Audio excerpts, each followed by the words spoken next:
thought you could make roti or chapati at home. Well, what if I told you it's extremely simple using very basic ingredients such as whole wheat flour.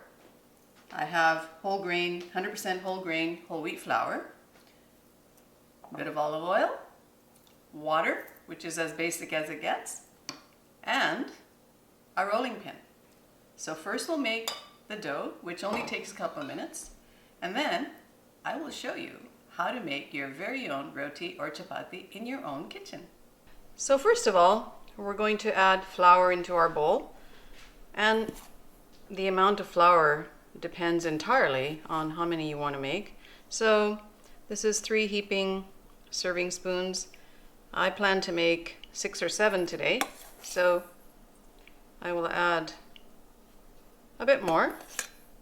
And the nice thing about making roti flour, roti dough, is, you know, you can adjust the water or flour. If it's if it's sticky, you add a little more flour, and if it's too hard, then you add a little more water. And just using your hands, add a little bit at first. I'm gonna drizzle just a touch of olive oil into it. And I use my hands, but you cannot use a spoon if you don't want to get your hands in there at first. But in order to knead it, you will need to put your hands in there. So just very quickly mix it up, and you'll know fairly quickly when you need to add some more water. So see, it's getting kind of, you know, bunching up like this. I'm going to add a bit more water, and I usually add it into my hand to control how much water I'm adding instead of pouring it directly onto the dough. Beginning to come together into a ball, but I'm finding it still a little bit too hard. It has to be more pliable, so touch more water.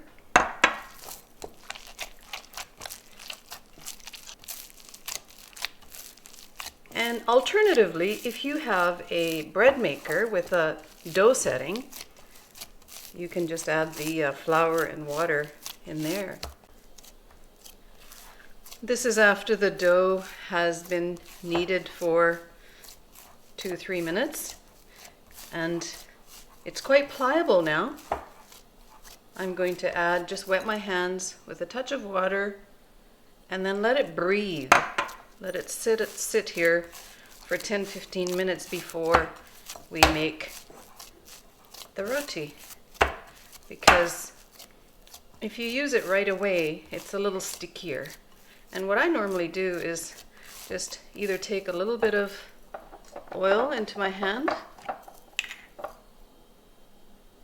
or butter if you prefer.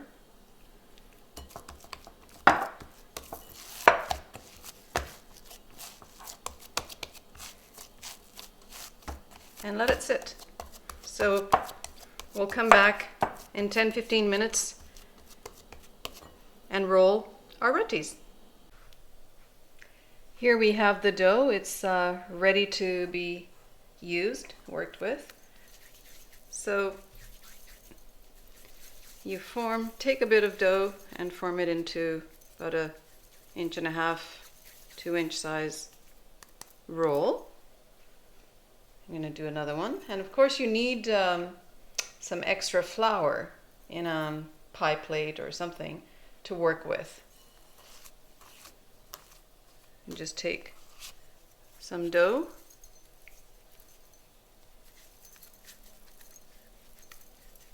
and form a ball like so, and then just flatten it so that it'll be easier to roll. So like something like that. Form it into a bit of a wagon wheel. Pat it into your dry flour really well and roll it on a clean, dry surface. And you can sprinkle a little bit of dry flour on here to make it easier. But they're pretty easy to roll in a circular motion, and you can add some more dry flour to it. Flip it over a few times to get a nice circular shape, and roll them about 6 inches, 6 to 7 inches, fairly thin. As you can see, it's quite thin. And then it's easy to handle. You just do this to increase it in size a little bit. It's not sticky, you've got enough dry flour on it so that it doesn't stick to your hands, and it's very easy to manage. And then we're going to take it and put it on to our griddle or tava. I use a non-stick griddle. You cook one side for 1 to 2 minutes on medium-high heat, and then flip it over. And you can see how quickly it starts cooking, and you can actually see that happening. You cook one side less than the other side. So this is the lesser side, and I call it the bottom side.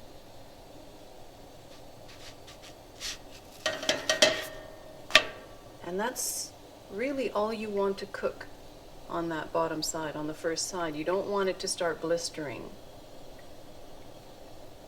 The second side would be twice as long as the first side, so maybe 2.5 minutes.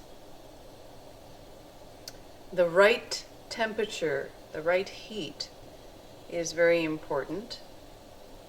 And also another thing that's very important is to make sure that your tava or griddle is hot enough. So you want to start it 3-4 minutes ahead of time to make sure it has the right temperature to be able to cook them.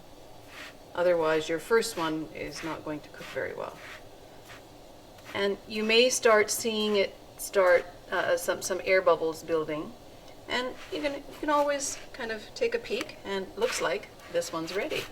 So there's 2 ways of, look at that. Look at those beautiful little blisters on it.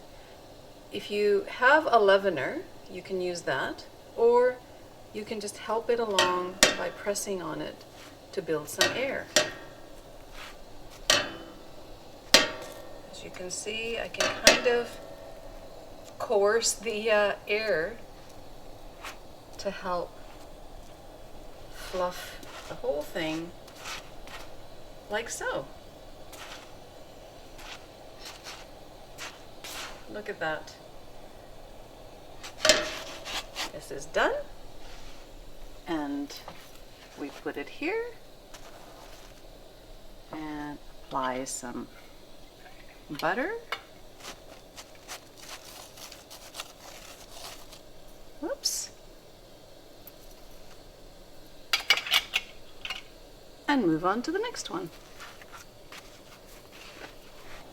This one I want to show you how to fluff on this leavening rack, which you can find at an Indian supermarket for just a few dollars.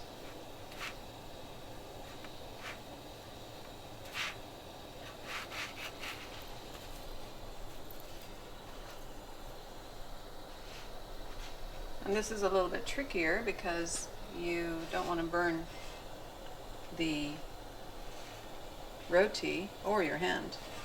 So a little bit of dexterity is involved.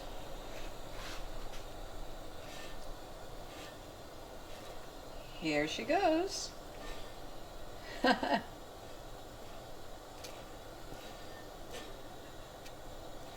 Beauty.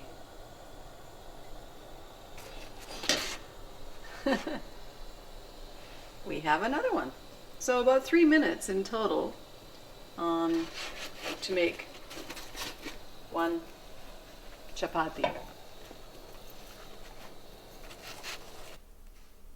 Oh, and I wanted to tell you that we would love to hear from you. If there's anything in particular that you are interested in learning how to make, let us know. Leave us a comment or send us an email. And by the way, we also have a free recipe ebook on the website. All you need to do is fill in your name and email, and you will receive it in your inbox. Thank you.